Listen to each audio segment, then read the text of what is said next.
El concurs literari Liven Berguedà va celebrar dissabte passat la seva 15a edició i ho va fer amb la presència de l'expresident de la Generalitat, Jordi Pujol.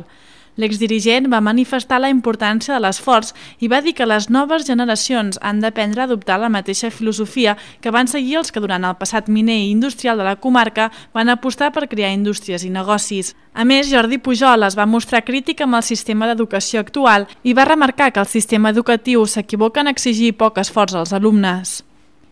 A l'edició d'enguany hi van participar 25 centres escolars de la comarca i l'Escola d'Educació Especial Llar Santa Maria de Queralt. El primer premi en la categoria de dibuix va ser pel treball de tardor d'Elisabet Espinosa del CEIP Santa Maria de Biar. En la mateixa categoria hi va haver un premi especial Zanio pel treball Nens que juguen de Kevin Soto de l'Escola d'Educació Especial. En la segona categoria, de prosa narrativa, el treball premiat va ser Diari d'en Joan, de Martí Badia, del CEIP Sant Joan de Berga, i en la tercera categoria, el premi se'l van portar al treball Records d'una guerra, de Pau Moneo, d'Elies Guillem de Berguedà de Berga. I en la quarta categoria, el premi va ser per la mina, el treball de Jordi Perarnau del Col·legi La Salle de Berga. Pel que fa a la modalitat de poesia, el premi de la primera categoria va ser l'Àliga, d'Adrià Baró, de l'Escola Badruna de Berga, i en la segona categoria, Arnau Rovira, d'Elies Pere Fontdevila, de Gironella, va aconseguir el premi pel seu treball titulat La nit. L'acte també va comptar amb la intervenció del mossèn Climent Forner i la presència del president del Liven, Salvador Montagut, i l'alcalde de Berga, Juli Jandrau.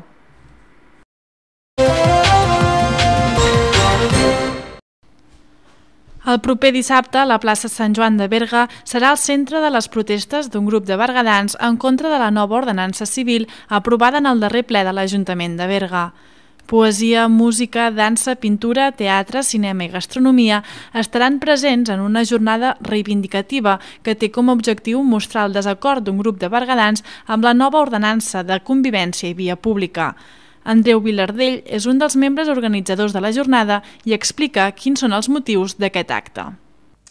En primer lloc, els motius que porten a que es faci aquest acte no són cap altre que l'oposició d'un grup de gent a l'ordenança de civisme. Ara li he canviat el nom, però no deixa de ser exactament el mateix. Perquè tot i que es digui que l'ordenança de civisme pot haver millorat respecte a l'anterior, si agafes el text, el mires, veus que realment no deixa de ser ni menys classista, ni deixa d'afectar els col·lectius més contestataris. De fet, l'essència de l'ordenança i de qualsevol ordenança segueix sent la mateixa, perquè és la funció de qualsevol ordenança el fet que a totes les ordenances ho tenen tot regulat, és una regulació excessiva, llavors pot tenir inclús de qualsevol cosa que es fa a la via pública, però també a dintre llocs privats, doncs llavors el que fa que està tot regulat sigui quasi impossible d'aplicar, que es pugui aplicar selectivament a qui interessa, als col·lectius que siguin més molestos o persones que siguin més molestes en funció del que facin es pot aplicar un article o un altre, perquè si s'apliqués amb la seva totalitat, tothom s'emportaria una multa algun dia o altre perquè regula aspectes com inclús regula excessivament, regula absolutament tot,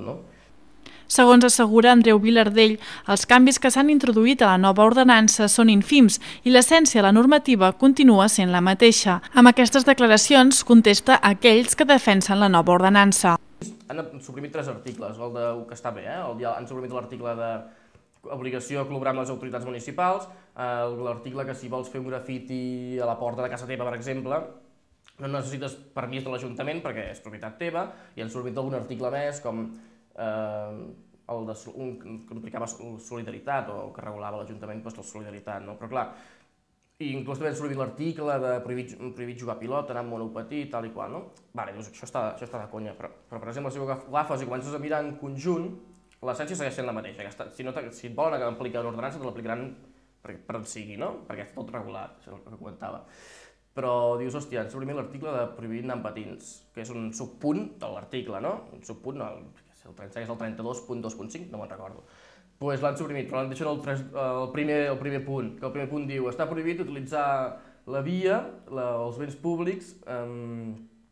si no és per allò que van ser construïts, Llavors dius, vale, el punt del anar amb patins ha estat suprimit, però, clar,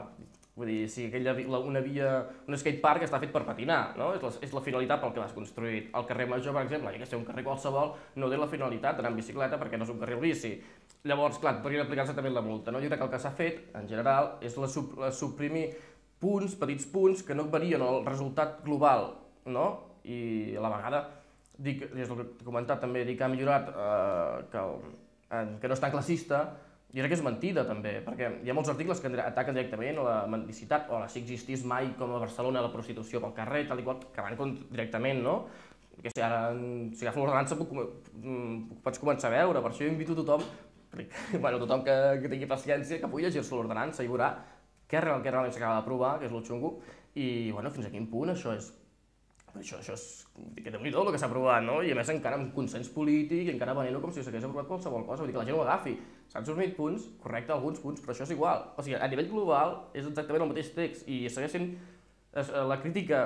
crítica de sempre, la mateixa crítica que s'ha fet sempre segueix sent aplicada i a més dient que no us n'alegreu, que és el mateix,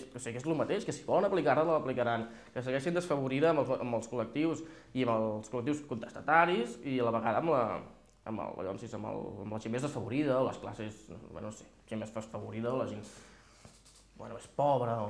L'acció del proper dissabte serà similar a la que van protagonitzar el 30 de setembre del 2006 i arran de la qual 22 persones van ser multades en l'aplicació de l'ordenança. Els afectats estan pendents del judici de la demanda contenciosa que van presentar contra l'Ajuntament i la vista se celebrarà el proper 24 d'abril. Malgrat que l'alcalde de Berga, Juli Gendrau, va assegurar que es retirarien les multes, de moment la retirada encara no s'ha fet efectiva. El Consell Comarcal del Berguedà va acollir l'última sessió de l'ACCUO, l'agència constituïda després de la integració de CIDEM, el Centre d'Investigació i Desenvolupament Empresarial, i COPCA, el Consorci de Promoció Comercial de Catalunya, dos organismes de la Generalitat que tenen com a objectiu promoure la innovació i la internacionalització de les empreses. Durant tot el mes d'abril, la nova entitat ha anat fent sessions per 5 ciutats més amb l'objectiu d'acostar als empresaris els instruments de suport a l'empresa per l'any 2008. La nova agència respon a una voluntat de millorar la prestació de serveis i el suport estratègic a l'empresa catalana, potenciant el foment de la innovació i la internacionalització, entre d'altres coses. La sessió va ser inaugurada pel director dels Serveis Territorials del Departament d'Innovació i Empresa a la Catalunya Central, Josep Maria Palau, i a càrrec de Montserrat Fontarnau, de l'àrea d'Orientació i Sensibilització Empresarial de CCUO.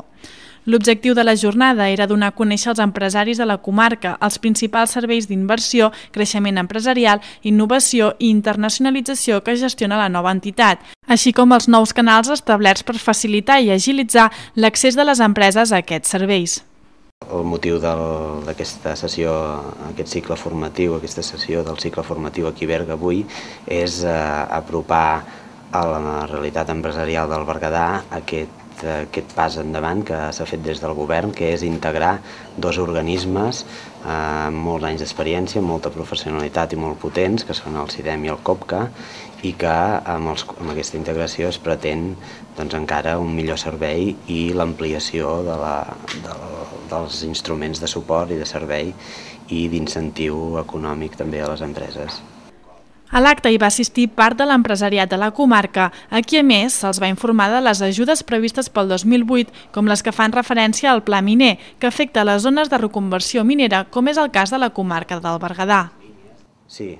a part de les pròpies línies de l'agència, en matèria d'inversió i creixement empresarial, en matèria d'innovació i en matèria d'internacionalització, que les explicarem extensament. També és important que les empreses del Berguedà coneguin que existeix la línia del Miner, de la reconversió d'antigues zones mineres, que s'ha tornat a posar en marxa pel període 2008-2012 i que és una de les més interessants perquè financen tot tipus d'inversions, és a dir, així com les altres són molt específiques, hi ha uns requisits força probablement més rigorosos. En el cas de les inversions en el programa MINER, l'únic requisit són que un mínim, la inversió ha de ser d'un mínim de 240.000 euros i generar un mínim de 3 llocs de treball.